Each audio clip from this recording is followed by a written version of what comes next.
बिस्मिल्लाहिर्रहमानिर्रहीम। अस्सलामु अलैकुम। अल-हुदा यूट्यूब चैनल की तरफ से मैं अपने दोस्तों के लिए रसूल अकरम सल्लल्लाहु अलैहि वसल्लम के बतलाए हुए 4 ऐसे अमल लेकर आया हूँ कि जिनके करने से अल्लाह रब्बुल आलमीन जन्नत के अंदर अपने मोमिन बंदे के लिए एक शीशे का महल बनाते हैं। शीशे का महल अल्लाह रब्बुल आलमीन उन कामों के करने से इंसान के लिए बना देते हैं। उस हदीस को सुनाने से पहले तमाम दोस्तों से मैं गुजारिश करूंगा कि अगर अभी तक आपने इस चैनल को सब्सक्राइब नहीं किया तो इसे ज़रूर सब्सक्राइब कर लें ताकि हमारी हर आने वाली वीडियो आप तक पहुंच सके।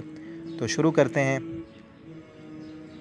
रसूल अकरम सल्लल्लाहु अलैहि वसल्लम का फरमान है, आप सल्लल्लाहु अलैहि वसल्लम ने फरमाया, जन्नत में ऐसे महल हैं जिनके अंदर खड़े हों तो बाहर की चीज़ नज़र आती है और बाहर खड़े हों तो अंदर की चीज़ नज़र आती है।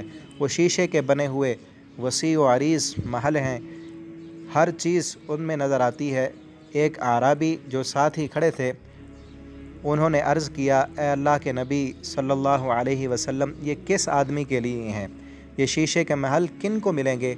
आप सल्लल्लाहु अलैहि वसल्लम ने इरशाद फरमाया, उसके लिए है जो अच्छी बात करे, खाना खिलाए, बकसरत रोज़े रखे और जब लोग मज़े की नींद सो रहे हों उस वक्त उठ कर नमाज़ पढ़े तो अल्लाह रब्बुल आलमीन उस बंदे को ये महल अता फरमाएंगे। ये हदीस जामिया तिर्मिज़ी के अंदर मौजूद है।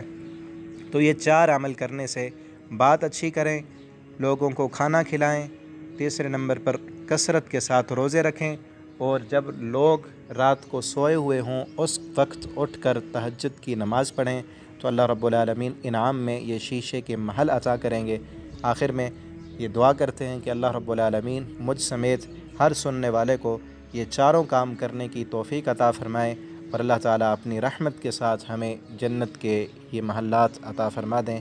वस्सलामु अलैकुम वरहमतुल्लाहि वबरकातुहू। मैं अपने नबी के कूचे में चलता ही गया, चलता